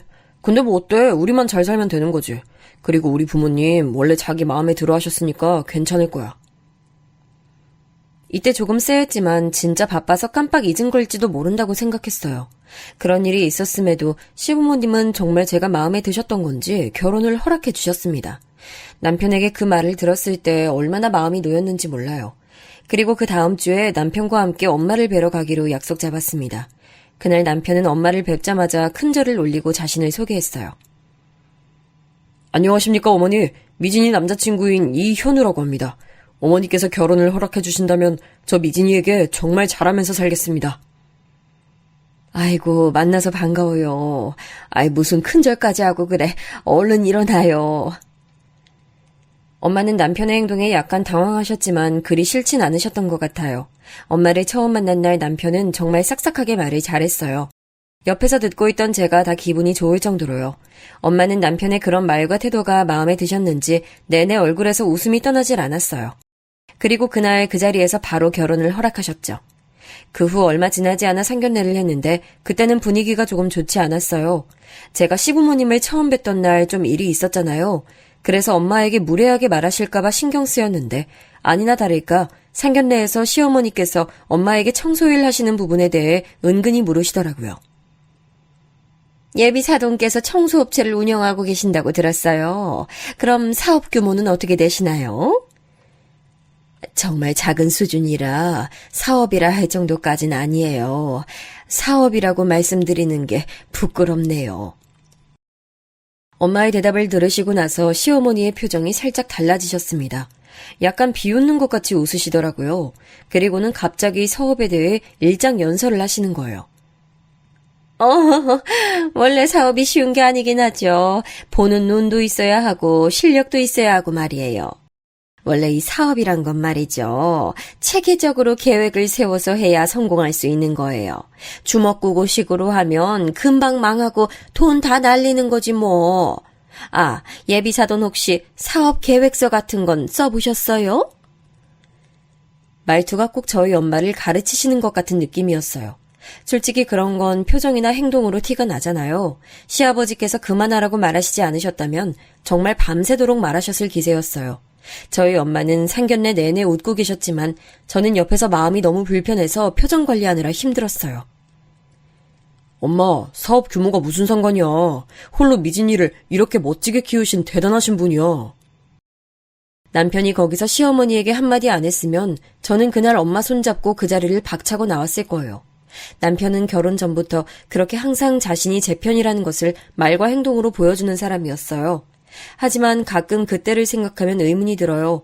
왜 남편은 그때 내 편을 들어준 걸까? 그것도 다 연기였던 걸까? 그렇게 생각하면 마음이 싸하게 가라앉았습니다. 시어머님은 남편의 말 한마디에 헛기침을 하고 그 후엔 별다른 말씀이 없으셨어요. 시아버지는 왜 괜히 그런 말을 하냐고 애들끼리 잘 살면 되지 않겠냐고 하셨고요. 그 후 상견례는 조금 어색한 분위기 속에서 끝났습니다. 전 상견례를 마치고 집에 돌아가는 길에 엄마에게 왜 본인이 먼저 부끄럽다고 말하냐고 화를 내버렸습니다. 사실인데 뭘. 그리고 엄만 괜찮아. 너만 잘 살면 돼. 이서방 얼마나 멋진 남자니. 시부모님이야 어떻든 간에 남편만 너 사랑해주면 돼. 사실 전 상견례 때 시어머니의 말과 행동에 기분이 많이 상해서 결혼을 엎어야 하나 생각했었어요. 그런데 그때 엄마 편 들어주는 남편 모습이 생각나더라고요. 남편의 그런 모습을 보니 왠지 결혼하면 남편으로서 중심도 잘 잡아줄 것 같고 언제나 제 편이 돼줄 것 같았어요. 그래서 신경 쓰이는 마음을 애써 다독이고 다시 결혼에 대한 마음을 다잡았습니다. 결혼 준비할 때는 생각보다 별다른 잡음이 없었어요. 혼수는 남편이랑 제 돈으로 반반했고 신혼집은 시부모님이 도와주신 돈 덕에 남편 돈까지 포함해 6, 제 돈에 엄마가 도와주신 돈 합쳐서 4 정도에서 구했고 결혼식까지 순조롭게 잘 진행됐어요. 이제 남편이랑 둘이 잘 사는 일만 남았다 생각했죠. 그런데 문제는 그 이후부터였어요. 결혼 전에는 그렇게 저한테 잘해주던 남편이 결혼 후 180도 바뀐 거예요. 아마 이때부터 남편은 조금씩 본인의 모습을 드러냈던 게 아닌가 싶어요. 남편은 결혼 후 이상하게 점점 짜증이 늘고 이것저것 트집을 잡기 시작했어요. 아침엔 피곤하다고 짜증내고 저녁엔 회사에서 상사한테 한 소리 들었다고 짜증내고요. 퇴근 후에 몸 힘든 거 꾹 참고 기껏 열심히 반찬 만들어서 식사 차렸더니 반찬이 이게 뭐냐고 마음에 안 든다고 트집을 잡더라고요. 그리고 연애 때는 욕 한 번 한 적 없었는데 저한테 짜증내면서 간간히 욕을 섞어서 말하기 시작하더니 한두 달 뒤에는 무슨 말만 걸면 자연스럽게 욕을 섞어서 대답했어요. 처음 남편에게 욕을 들었을 땐 너무 속상해서 눈물이 나더라고요. 하지만 제가 울면서 욕 좀 안 하면 안 되겠냐고 해도 남편은 내 맘대로 말도 못하냐고 했죠. 그럴 때마다 저는 마치 제가 남편의 감정 쓰레기통이 된 것 같아 비참한 기분이 들었습니다. 게다가 하루가 멀다 하고 집안이 왜 이렇게 더럽고 정리가 안 돼 있냐고 화를 내면서 저한테 집안일 좀 신경 쓰라고 하는 거예요. 집안일을 왜 나한테만 신경 쓰라고 해? 이 집에 나만 살아? 당신도 이 집에서 사는 사람 아니야? 그럼 우리 둘 다 같이 신경 쓸 일인 거지. 난 회사 일이 바빠서 신경 쓸 시간이 없으니까 그런 거잖아. 그리고 집안일은 자기가 더 잘해서 신경 좀 써달라는 건데 그걸 왜 그렇게 받아들여? 이 말을 듣는데 너무 어이가 없더라고요. 저랑 남편이랑 똑같은 회사를 다녔는데 그럼 저라고 안 바빴겠어요? 그리고 집안일은 자기가 더 잘하니 조금 더 신경 써달라 부탁한 것도 아니고 화내면서 너 왜 이렇게 집안일을 하냐는 식으로 말하는데 제가 좋게 들을 수가 있나요? 저는 결혼 후 너무 변한 남편의 모습에 저는 정신이 혼란스러울 정도였어요. 참고 참다가 결국 이 부분을 시어머니에게 한번 얘기한 적이 있었어요. 제가 심각한 얼굴로 드릴 말씀이 있다고 했더니 좀 듣는데 대충 들으시고는 별일도 아니라는 표정으로 말하시더라고요. 예, 너 우리 아들 좋아서 결혼한 거 아니었니? 그럼 그런 면도 그냥 그런가 보다 하고 받아들이고 살아야지. 그리고 아내는 결혼하면 남편이 하라는 대로 하면서 사는 거야. 어머니, 제가 현우 씨 좋아서 결혼한 건 맞지만요. 사람이 완전히 딴판이 됐는데 이걸 그냥 그런가 보다 하고 받아들이고 살라는 말씀이세요? 사실 시어머니 말씀을 듣는 순간 머리가 띵 울리는 것 같았어요. 팔은 안으로 굽는다는 말이 이런 거구나 느껴지더라고요. 저는 시어머니 말씀을 듣고 너무 속상해서 그럼 어머니는 남편이 하라는 대로 하면서 사셔서 시아버지께서 하지 말라던 사업 기어코 하시고는 다 말아먹으셨냐고 소리 지르고 싶던 걸 꾹 참았네요. 결혼한 지 1년 정도 됐을 때 어느 날 밤에 시어머니께서 불쑥 집에 찾아오신 적이 있었어요. 짐까지 싸서 오신 모습에 시아버지랑 무슨 일이라도 있으셨냐고 여쭤봤더니 집을 나오셨다는 거예요. 본인 집에 절대 안 돌아가실 거라고 난리치시는 걸 기분 풀어드리며 이야기를 들어봤더니 글쎄 시어머니께서 몰래 사업을 벌이셨다가 망하신 걸 시아버지께 들키셨다는 겁니다. 이전부터 시어머니께서는 자기도 사업을 하고 싶어 하셨는데 시아버지께서 매번 반대하셨다고 해요. 하지만 결국 시아버님 몰래 원하는 대로 사업을 시작해버리신 거죠. 근데 시아버님이 모아둔 비상금을 빼서 사업 자금으로 쓰셨고 오랜만에 통장 정리를 하시던 시아버님께 그 사실이 발각된 거예요. 그래서 두 분이서 싸우시다가 사업이 몽땅 망한 것까지 다 들통이 났고 그것 때문에 더 큰 소리가 오고 가다가 시어머니께서 성질이나 짐을 싸서 가출해 저희 집에 오셨던 겁니다. 그때 너무 갑자기 일어난 일이라 당황스러웠지만 그래도 곧 가시겠지 생각했어요. 하지만 일주일 넘게 시어머니께서는 돌아가실 기미도 안 보이셨고 남편은 곧 집에 가시겠지 말만 했죠. 게다가 계시는 동안 자꾸 집안일에 트집을 잡으시고 친정엄마를 무시하는 말씀을 하시는 탓에 스트레스가 이만저만이 아니었어요. 집안 꼴이 이게 뭐냐? 아이 회사 다닌다고 여자가 집안일에 신경 하나 안 쓰면 못 쓴다? 너희 어머니는 청소를 하신다면서 이런 거 하나 신경 안 써주시고 뭐 하신다니? 가끔 와서 청소해 주시면 편하고 좋을 텐데. 은근슬쩍 친정엄마를 낮잡아 보는 말을 하시는데 진짜 기분이 너무 안 좋더라고요. 그리고 솔직히 집안이 정말 눈뜨고 못 봐줄 상태도 아니었어요. 그런데 시어머니는 그게 마음에 안 드셨나 봐요. 저를 보시면서 청소기는 하루 2번 돌려라. 그 다음에는 물걸레질을 해야 한다. 빨래도 하루에 한 번은 돌려야지 등등 자신만의 방식을 고집하셨어요. 결국 저는 더는 견딜 수 없어서 직접 나서서 두 분을 화해시켜드렸고 집까지 모셔다 드리느라 얼마나 진땀을 뺐는지 몰라요. 그땐 정말 속상해서 누구든 제 얘기 좀 들어줬으면 하는 마음이 컸어요. 하지만 어디에 말해도 제 얼굴에 침 뱉기라 생각이 들어서 속에 쌓아놓고만 있었어요. 그렇다고 친정엄마에게 말할 수도 없었고요. 저는 이런 일로 엄마를 걱정시키고 싶지 않았고 또 항상 잘 사는 모습만 보여드리고 싶었어요. 남편의 바뀐 모습 때문에 속상했을 때 시어머니한테 말했던 것도 그 이유 때문이었어요. 엄마는 첫인상이 너무 좋았던 탓이었는지 남편을 참 많이 마음에 들어 했거든요. 그리고 우리가 정말 잘 사는 줄 알아서 그 마음을 무너뜨리고 싶지 않았어요. 그래서 꾹 참고 버티고 있었는데 어느 날 더 이상 버틸 수 없는 결정적인 일이 터졌습니다. 결혼한 지 3년차 되던 해에 남편이 갑자기 회사를 그만두겠다고 말하는 거예요. 그래서 그럼 회사 그만두고 뭐 할 생각이냐 물었더니 사업을 하겠다고 하더라고요. 나 다음 달에 회사 그만두고 사업 시작할 거야. 이전부터 생각해둔 사업 아이템도 있고 계획도 이미 세워뒀어. 아무리 그래도 그렇지 어떻게 이런 큰일을 나랑 한마디 상의도 없이 당신 혼자 결정해? 결정하기 전에 나한테 한마디 말이라도 해줬어야지. 참나, 야, 내가 내 돈으로 사업하는 건데 그걸 너한테 상의까지 해야 돼? 그리고 내가 사업해서 회사 다닐 때보다 돈 더 많이 벌면 좋아할 거면서. 남편은 그렇게 말하면서 자신은 원래부터 회사 체질이 아니었고 자기 아버지처럼 사업하기 전에 잠시 사회 경험차 회사에 다닌 거라고 하더라고요.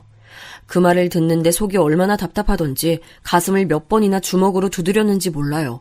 사실 이맘때쯤에 남편은 주말마다 자기 대학교 동창들과 자주 술자리 모임을 가졌어요. 그런데 거기서 사업으로 크게 돈 번 친구들이 있었나 보더라고요. 그 친구들의 사업 얘기를 듣고 와서는 나도 사업이나 해볼까 하며 자꾸 얘기했었는데 아무래도 그때 헛바람이 들었던 것 같아요. 물론 시아버지께서 사업으로 성공하셨으니 남편도 어느 정도 사업에 대한 감각은 있을 거라고 생각했어요. 회사에서 인정받을 정도로 일도 잘했고 능력도 있으니 사업해도 성공할 가능성이 높다는 생각도 들었죠. 하지만 회사 일과 사업은 다르잖아요. 그래서 전 남편에게 너무 갑자기 결정하지 말고 조금 더 알아보고 계획도 더 자세하게 세운 다음에 회사를 그만두는 게 낫지 않겠냐고 말했습니다. 한 이미 사업을 하기로 결정한 남편에게 제 말은 씨알도 먹히지 않았어요. 그 후 남편은 저한테 말한 그대로 다음 달에 회사를 그만두고 사업 준비에 박차를 가했습니다. 그렇게 대출도 알아보고 가게 자리를 찾아본다며 이리저리 돌아다니더니 며칠 만에 사업 준비에 돈이 참 많이 들어간다며 앓는 소리를 하더군요. 그리고는 사업 시작 후 안정적으로 자리 잡을 때까지 생활비는 못 보태겠다며 저에게 일방적으로 통보하더라고요. 저희는 생활비 금액을 정해두고 각자의 월급에서 반반 나눠서 지출한 뒤 남는 돈은 각자 알아서 개인적으로 쓰고 있었습니다. 그런데 남편은 회사를 그만뒀으니 당연히 월급이 나오지 않았고 모아둔 돈은 전부 사업 준비에 쓰고 있었으니 결국 생활비는 자연스럽게 제 월급으로 전부 부담하게 됐습니다. 그런데 그것도 모자랐는지 남편은 적금으로 모아둔 돈까지 자기 사업 자금으로 쓰겠다는 거예요. 자기 생각처럼 대출이 잘 안 됐는지 사업 자금이 모자랄 것 같다면서요.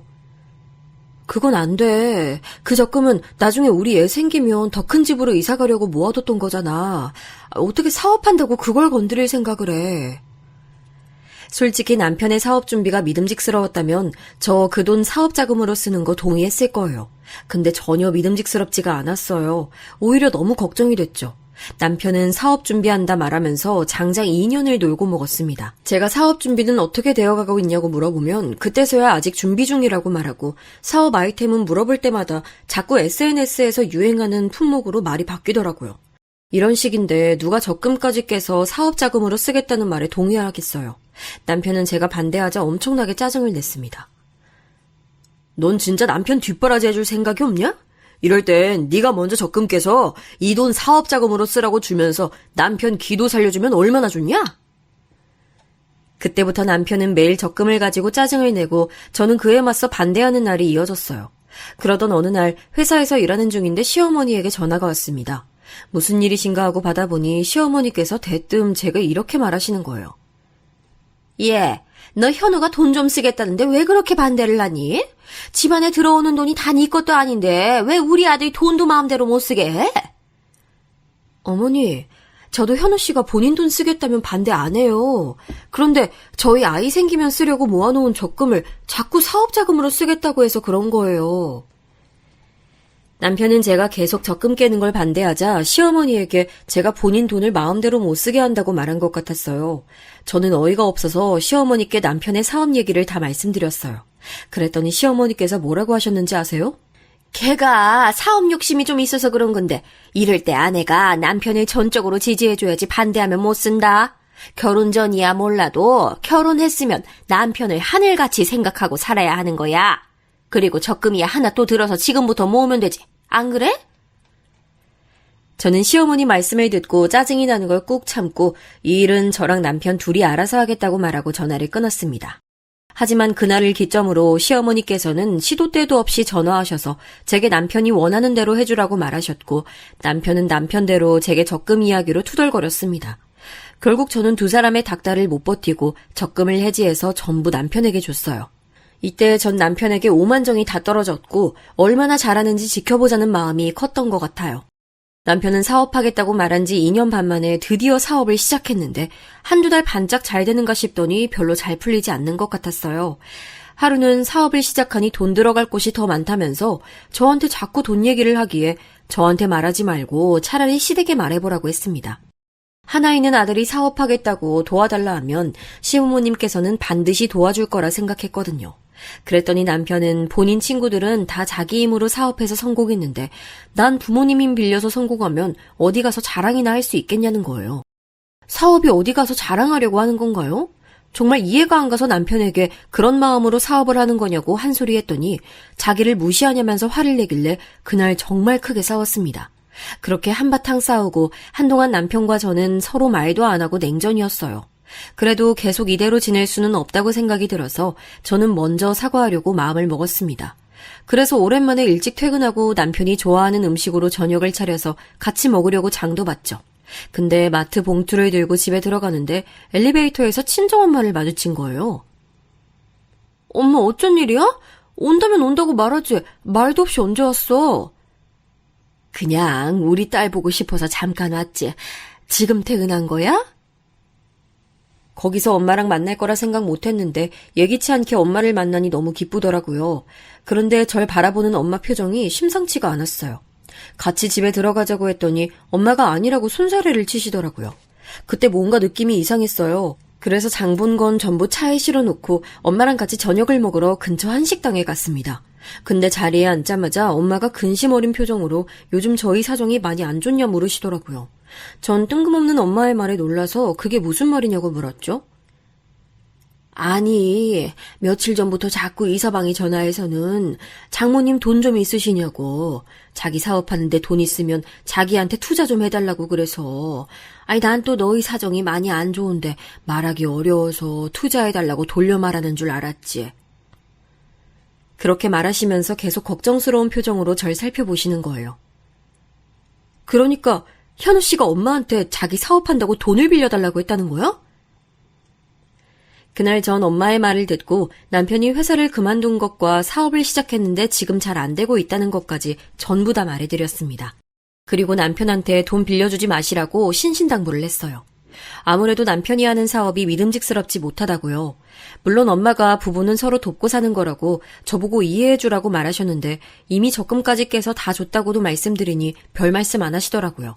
그렇게 같이 식사를 마치고 엄마를 모셔다 드리고 집에 돌아오는데 생각하면 할수록 남편이 그렇게 괘씸할 수가 없었어요. 엄마를 얼마나 쉽게 생각했으면 시부모님한테는 말 못하는 걸 친정엄마한텐 요구했을까 싶더라고요. 집에 들어갔더니 남편은 소파에 드러누워서 TV를 보고 있었어요. 전 집에 들어가자마자 남편한테 따졌습니다. 당신 우리 엄마한테 사업한다고 돈 빌려달라고 했어? 뭐? 나 돈 빌려달라고 안 했어. 투자해달라고 했지. 아니, 그리고 어머니도 계속 청소일 하시는 것보다 사업 투자하시고 내가 이익 내서 드리면 청소일 안 하시고 편히 먹고 사실 수 있잖아. 그럼 좋은 거 아니야? 그럼 그 말 그대로 시댁에 가서 얘기해. 당신이 언제부터 우리 엄마 그렇게 챙겼다고 투자 이익 같은 소리를 해? 저는 남편 말에 너무 기가 차서 말이 안 나올 지경이었어요. 남편은 결혼 후에 친정엄마 생일은커녕 안부 전화 한 번을 안 챙긴 사람이었거든요. 저보고 시어머니 생일상은 꼭 차려야 한다고 닥달하고 매일 안부 전화 드리는 것까지 요구했으면서 남편은 제가 친정엄마한텐 안부 전화 한 번 해달라는 부탁은 받아주지도 않았어요. 게다가 명절 때도 친정은 차로 1시간 거리라 멀고 시댁은 10분 거리라 가까우니 시댁 먼저 가자고 하고는 꼭 시댁에 도착하면 술을 그렇게 마시는 거예요. 그러고는 피곤하다고 친정은 나중에 가자고 하고요. 아무리 생각해도 일부러 친정에 가지 않으려고 술을 마시는 것 같았어요. 그렇게 친정엄마 생각은 전혀 안 하던 남편이 엄마한테 투자 이익 운운하니 얼마나 어이가 없던지요. 남편은 내가 나 혼자 잘 되려고 그러는 게 아니지 않냐. 장모님까지 포함해 우리 가족 미래를 생각해서 그러는 거 아니냐고 자꾸 되도 않는 말을 하더라고요. 그거 지금 다 변명이잖아. 당신 말대로라면 당신 혼자라도 잘 되어 있어야 되는데 당신 지금 잘 된 게 뭐가 있어. 당신 모아놓은 돈에 대출도 받고 잘 붙고 있던 적금까지 깨서 사업에 탈탈 털어넣었는데도 지금 남은 게 하나도 없는데 미래는 무슨 미래? 와, 이젠 대놓고 무시하네? 그렇게 말한다 이거지? 두고 봐. 내가 사업 성공하면 너한텐 단 한 푼도 안 쓸 거니까 그때 가서 후회하지 마. 그렇게 몇 번 언성이 오고 간 후부터 저는 남편이랑 사업에 관한 얘기를 하지 않았습니다. 애초에 남편이 제게 본인 사업에 대해 제대로 말해준 적도 없었지만 그보다 더 결정적인 이유는 남편의 말과 행동에 너무 실망해서였어요. 게다가 두고 보자는 말까지 들으니 그게 부부 사이에 할 말인가 싶더라고요. 이날 이후 저도 너무 화가 나서 먼저 말도 안 붙였고 남편과 쭉 냉전 상태로 거의 이야기도 하지 않았어요. 그러다 몇 주 뒤 제 생일이 찾아왔습니다. 회사에서 일하고 있는데 엄마가 저한테 전화를 하신 거예요. 우리 딸 내일 생일이잖아. 그래서 엄마가 저녁에 밥 한 끼 차려주고 싶은데 괜찮지? 저는 엄마의 전화를 받고 나서야 제가 다음날 생일이라는 걸 알았어요. 남편과 있었던 일 때문에 스트레스가 심했는지 제 생일도 잊어버렸더라고요. 엄마는 제가 회사에서 퇴근하는 시간에 맞춰서 집에 오시겠다고 하셨어요. 저는 남편과 사이가 좋지 않은 걸 보여드리고 싶지 않아서 괜찮으니 밖에서 외식하거나 아니면 제가 엄마 집으로 가겠다고 한사코 말렸죠. 하지만 친정엄마가 너희 사는 걸 통 못 봐서 겸사겸사 보러 가고 싶다고 말하시니 거절할 수가 없었어요. 그래서 그날 퇴근 후에 저는 남편한테 내일 친정엄마가 오시기로 했다고 말했습니다. 그랬더니 왜 오시는 거냐고 묻더라고요. 내일 내 생일이잖아. 그래서 엄마가 저녁에 밥 한 끼 해주고 싶다고 오신대. 그랬더니 남편이 갑자기 에이씨 하더니 들고 있던 핸드폰을 소파에 던지는 겁니다. 그리고는 저한테 소리를 지르더라고요. 야, 겨우 네 밥 한 끼 해주러 오신다는 거야? 아니, 사위가 힘들어서 돈 빌려달라고 할 때는 들은 척도 안 하시더니 진짜 어이가 없네. 너 이 집 공동명의지만 내 돈이 더 들어간 거 알지? 나 내일 니네 엄마 볼 기분 아니니까 내 집 오지 말라고 해. 굳이 오실 거면 내가 돈 줄 테니까 집 밖에서 만나든가. 뭐? 너네 엄마? 당신 지금 말 다 했어? 어떻게 우리 엄마한테 그렇게 말할 수가 있어? 아, 됐고. 그리고 이전에 니네 엄마 한 번 오셨었는데 몸에서 이상한 냄새가 나더라. 청소일을 하셔서 그런가 몸에서 쓰레기 냄새 나는 것 같던데 노인네가 남의 집에 오려면 기본적으로 좀 씻고 와야지. 그 말을 듣는데 머리 꼭지가 돈다는 게 뭔지 알겠더라고요. 엄마가 청소일 하신다는 이유 하나로 남편한테 이런 모욕을 들을 이유는 없는 거잖아요. 전 남편한테 당장 사과하라고 말했습니다. 당신 정말 무례하다. 우리 엄마가 당신한테 뭘 잘못했는데 이런 모욕을 들어야 돼. 지금 당장 사과해. 내가 뭘 잘못했다고 사과를 하냐? 막말로 니네 엄마가 지금 내 말 직접 들으신 것도 아니고 그리고 잘못은 니네 엄마가 했지. 사위 사랑은 장모라던데 니네 엄마가 나한테 해주신 게 뭐가 있어? 거기까지 들으니 저는 더 이상 남편과 한 공간에 있을 수가 없었어요. 저는 그날로 당장 짐을 싸서 친정으로 들어갔습니다. 엄마는 제가 갑자기 집에 찾아와서 많이 놀라신 것 같았어요. 솔직히 그때도 말이 목에 턱턱 걸려서 엄마에게 다 말은 못하고 남편이랑 조금 싸웠다고만 말했죠.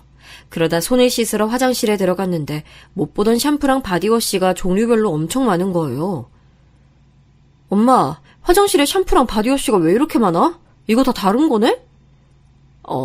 그게 엄마가 청소일을 해서 그런가? 몸에서 좀 냄새가 나는 것 같아서 요즘 좀 신경 쓰고 있어. 뭐가 뭔진 잘 모르고 그냥 향이 좋다는 거 여러 가지 사봤지 뭐. 그때 엄마 말을 듣는 순간 마음속에서 무언가 탁 끊어지는 것 같았어요.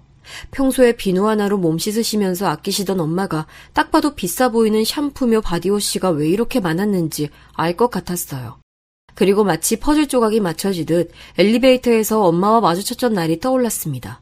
그날 엄마 표정이 왜 그렇게 안 좋았는지 이제야 확실히 알겠더라고요. 분명 남편은 엄마한테서 냄새가 난다는 말을 저한테 처음 한 게 아니었던 거예요. 그걸 깨닫고 저는 엄마를 껴안고 엉엉 울고 말았습니다. 저는 그날 밤새도록 엄마와 얘기를 했어요. 엄마한테 힘든 얘기는 안 하려고 했는데 마음이 너무 풀어져서 그랬던 건지 그동안 혼자 끙끙 앓던 속내를 엄마한테 다 털어놓게 됐어요. 엄마는 그동안 그렇게 네가 힘든 줄 몰랐다고, 내가 몰라줘서 미안하다고 제 손을 잡고 우셨어요. 자신이 사람을 너무 잘못 봤다고 하시면서요. 저도 이때 엄마가 우시는 모습을 보면서 좋은 모습만 보여드리고 싶었던 마음에 제 속내를 감춰두고 말씀드리지 않았던 걸 많이 후회했습니다. 이야기를 하면서 점점 마음이 정리가 되더라고요. 엄마, 도저히 안 되겠어. 나 이혼할 거야. 더 이상 그런 사람이랑은 단 하루도 같이 못 살아. 그래, 우리 딸 잘 생각했어. 그런 몹쓸 놈이랑 사느니 차라리 혼자 사는 게 낫지. 다음날 저는 회사에 월차를 내고 바로 이혼 서류를 작성해서 집으로 갔습니다. 남편은 아주 태평한 표정이더라고요. 제가 남편 앞에 이혼 서류를 내밀었을 때 남편은 기가 찬다는 듯이 웃었어요. 제가 진심으로 내민 이혼 서류가 남편에게는 꼭 장난으로 받아들여진 것 같았어요. 저는 그게 너무 기분이 나빠서 이혼 서류 작성해서 도장 찍고 연락하라고 말하고 그대로 다시 집을 나와버렸습니다. 시댁에서는 처음에 저희 이혼을 반대했어요. 남편과 이혼하겠다고 말씀드리러 간 자리에서 시어머니는 제게 이혼은 안 된다고 하셨죠. 남편이 말 좀 세게 했다고 이혼한다는 게 말이 된다고 생각하니? 결혼이 애들 장난도 아니고. 그리고 너 편하자고 내 아들 이혼남 만날 수는 없으니까 그 정도는 좀 참고 살아. 어머니, 저 참을 만큼 참고 살았어요. 그런데 더 참으라고요? 저 이제 그렇게 못 살아요. 엄마, 나도 얘랑 더는 같이 안 살고 싶어. 뭔 여자가 고분고분한 맛도 없고 이렇게 독한지. 그리고 얘가 나를 얼마나 무시하는데 엄마가 몰라서 그래. 뭐? 아니 그게 정말이야? 아니 너 도대체 우리 아들을 얼마나 무시했으면 얘가 이렇게 말해? 그 조금 되는 그 돈 때문에 그런 거야? 아유, 이래서 없이 자란 애는 드리는 게 아니었는데 너 사람 그러는 거 아니다. 그동안 현우 얘기 듣고도 내가 너 좋게 봐주려고 했는데 이제 안 되겠네. 그냥 당장 이혼해. 끝까지 시어머니는 제 집안을 무시하시더군요. 이후 저는 이혼 준비에 박차를 가했습니다. 돈 문제부터 집 문제까지 여러 가지 신경 쓸 일이 많았지만 결국 저는 남편과 협의 이혼을 했습니다. 그런데 이혼하는 와중에 남편에게 심각할 정도로 큰 빚 문제가 있다는 걸 알게 됐습니다. 남편이 사업을 시작할 당시 사업은 무조건 크게 시작해야 한다고 생각했던 건지 처음부터 무리하게 사업을 벌였더라고요. 그리고 무리하게 사업을 시작한 탓에 생긴 구멍들을 대출로 받아 메꾸고 적금도 깨서 썼는데 사실은 이미 그쯤에서 다 말아먹었던 거였죠. 그런데 자존심 때문인지 그걸 제게 숨기고 개인 투자자까지 끌어들여 투자를 받아 또 다른 사업을 시작했는데 그때는 은행에서 대출이 안 돼서 대부업체까지 손을 댔더라고요. 저는 이혼까지 하는 마당에 남편의 빚까지 신경 쓰고 싶지 않아서 이 부분에 대해서는 아무 말도 하지 않았어요. 남편도 생각이 있으니 그렇게 일을 벌였겠지라고 그냥 제 마음 좋게 생각해버렸습니다.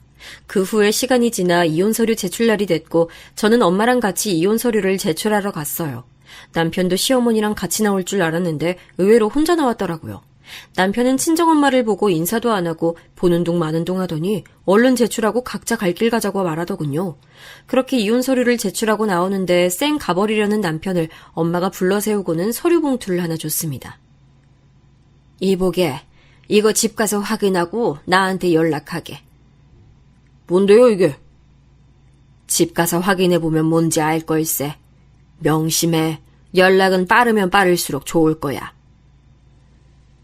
남편이 본인 차 타고 가버린 뒤에 저는 엄마한테 그 서류 봉투가 뭐냐고 물어봤어요. 엄마는 곧 알게 될 거라고 의미심장하게 웃으셨죠. 그리고 정말 엄마 말대로 저는 곧 그게 무슨 서류 봉투였는지 알게 됐습니다. 바로 다음날 남편이 사색이 된 얼굴로 찾아와 친정엄마 앞에 무릎을 꿇고 죄송하다고 싹싹 비는데 이게 무슨 일인가 싶더라고요.